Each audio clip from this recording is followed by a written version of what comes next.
gente, ó, falando um pouquinho do PLSQL, né? Então, o PLSQL, ele é uma linguagem que foi criada pela Oracle e nada mais é que um SQL turbinado, né? O SQL, né, a linguagem do SQL de acesso a bancos relacionais, ela tem lá seus determinados comandos, ela segue um padrão ali do ANSI, né? American National Standard Institute. Então, a maioria dos outros bancos, fora o Oracle, segue praticamente os mesmos tipos de comando e tal, do SQL. E aí a Oracle acabou criando, né, a linguagem PLSQL.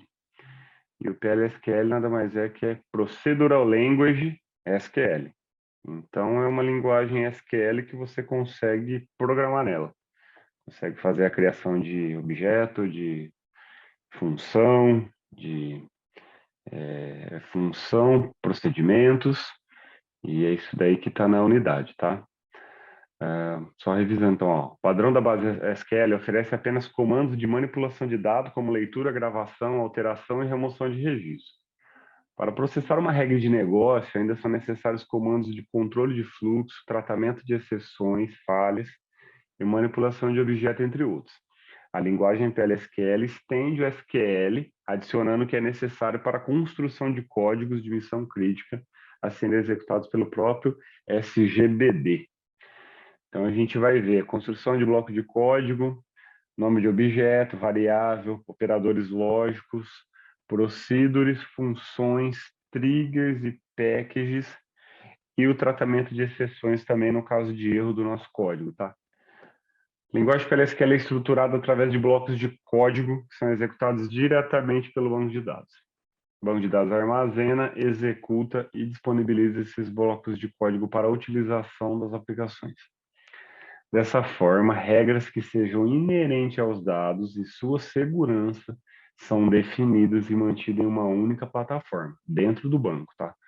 Evitando a duplicidade dessas definições entre as várias aplicações que necessitam acessar os mesmos dados. Um bloco de código é a estrutura principal de um programa PLSQL. Esses blocos de código são construídos de forma estruturada e podem conter também de forma aninhada outros blocos de código. Sua estrutura pode ter 3 seções. Primeiro é o declare, onde a gente vai declarar as variáveis que vai ser usada para aquele bloco, né? E aqui, uma vez que nem sempre os códigos necessitam de declaração de variável, essa seção é opcional, tá? Então, horas vamos precisar, horas não. Begin-end é o bloco que contém as instruções que concretizam o objetivo do bloco, né? Então, é uma seção obrigatória, é o que a gente vai programar, o que a gente vai precisar fazer, que de fato vai acontecer dentro do begin do end. Então, o begin-end ele mostra o início e o fim dessa seção no bloco. E, por último, a gente tem o exception, que é a seção que a gente faz o tratamento de exceção de erro. Então, aqui, ó, nessa área devem ser codificadas instruções para o recebimento e tratamento do código de erro enviado pelo SGBD ao efetivamente executar o bloco de código. Então, quando a gente constrói os códigos e as funções, né, a gente tem que fazer o tratamento de erro dependendo do bloco, dependendo do que aquilo está fazendo, a gente conseguir identificar para, às vezes, o usuário ou o programa não receber um código de erro padrão, né? Tipo assim, erro, erro genérico. Então aí o cara vai falar, tá, mas por que desse erro? Então, assim como, sei lá, em alguns outros programas, alguns sites, tipo assim, lá, dá um erro lá. Ah, faltou o preenchimento da coluna tal, faltou... Ah, pô, você não colocou o nome num cadastro. Então, tem que fazer esses tipos de tratamento de erro aí, né? Só exemplificando como é que é. E aí, quando a gente fala da construção do bloco de código, exatamente desse slide, para a gente salvar, né? Nas primeiras unidades, eu acho que a gente até já discutiu, do tipo, a gente faz a guarda, né, do código da aplicação, da regra de negócio dentro do banco, tá? Então, para outro tipo de aplicações, você consegue fazer isso na parte do servidor de aplicação e também, no caso do Oracle, né, a gente consegue salvar Isso dentro do banco, tá? Fica guardado dentro do banco, o código fica dentro do banco, então a aplicação praticamente ela só chama as funções dentro do banco, tá?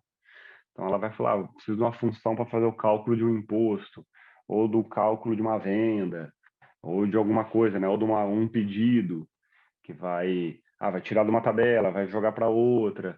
Então isso fica salvo essas funções dentro do banco e aí a aplicação chama e ela fica guardadinha lá, né? Você tem o usuário da aplicação, criado dentro do banco e tudo mais.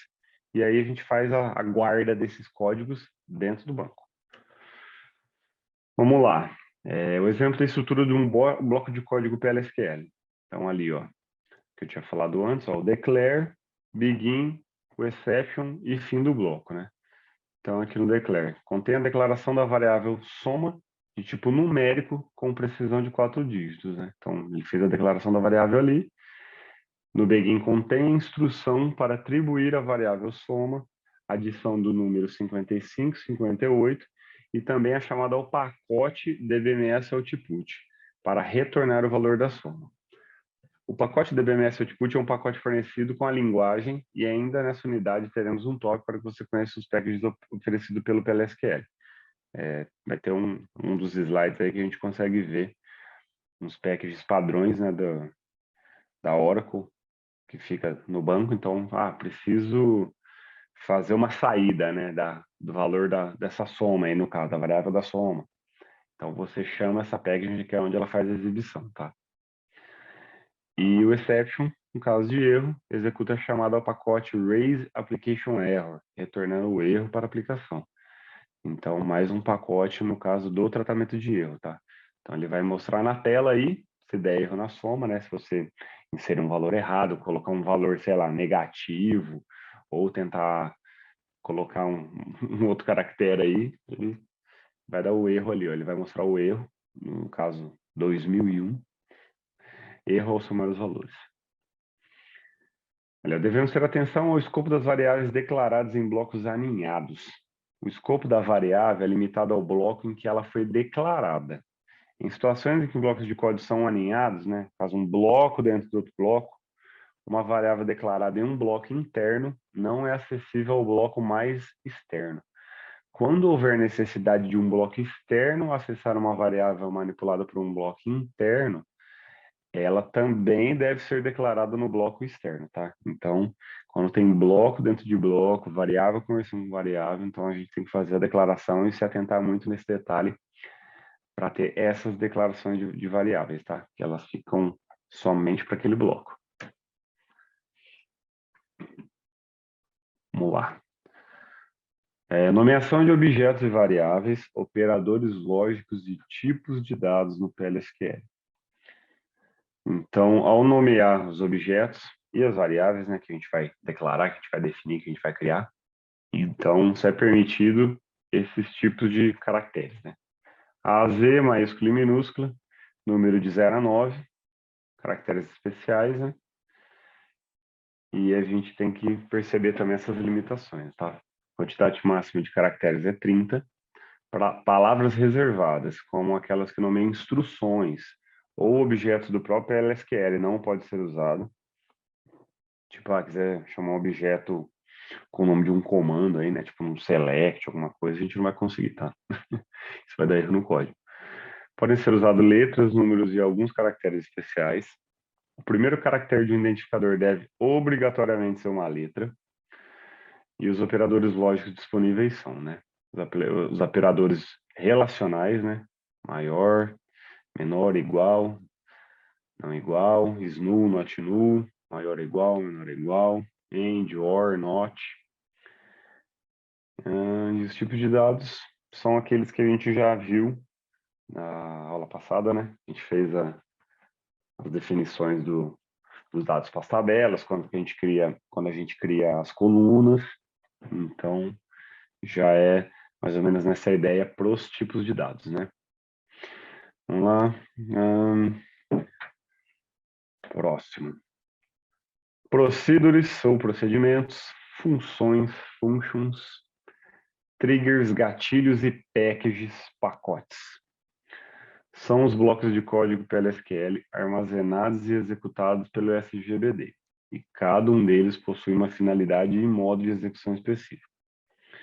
Procedures ou procedimentos são blocos de código cuja execução é muito recorrente e, quando programados para serem executados pelo SGBD, apresentam alto desempenho, uma vez que os dados não precisarão trafegar pela rede, aceitam passagem de parâmetro e podem ser acionados por uma aplicação.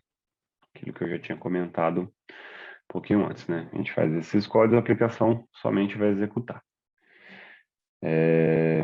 Vantagem da gente ter esses objetos dentro do banco.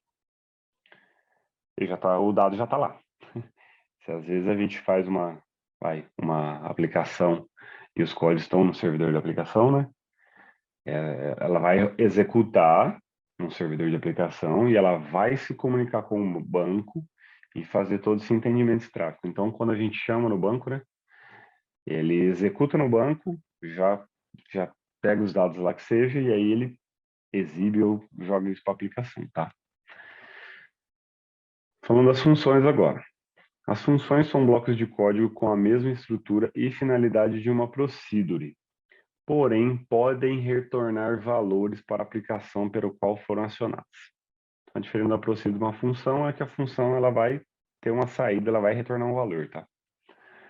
Triggers ou gatilhos são blocos de código disparados automaticamente mediante eventos associados às tabelas do banco de dados, como, por exemplo, eventos de gravação ou exclusão de registros. Diferente das procedures, uma trigger não aceita passagem de parâmetro e não pode ser acionada por uma aplicação. É acionada de forma automática pelo SGBD, unicamente pelo evento para qual está programada. Então, é isso aí. A trigger também a gente faz uma programação lá na trigger. E aí, dependendo de uma ação que ela for feita, isso vai fazendo o sistema girar automaticamente aí. Então, quando a gente tiver uma inserção em uma tabela, você copia um dado para outra para fim de auditoria. Quando tem uma inserção numa tabela, você precisa fazer uma inserção em outra também, automaticamente. Uma tabela de registro, que seja, de log. Então, a trigger acaba tendo essa função, tá? E por último, a gente tem as packages ou pacotes. Elas são utilizadas como uma biblioteca de objetos PLSQL e agrupam objetos que possuem alguma relação entre si. Alguns desses objetos podem ser procedures, triggers, estrutura de dados ou tratamento de exceções. Então, a package nada mais é que um pacotão aí de dados, de objetos, né, na verdade, que a gente programou, procedures, funções, ela pode ter todas elas, e aí você acaba chamando, você chama o objeto da package e mais a função ou a procedure que você quer executar, tá?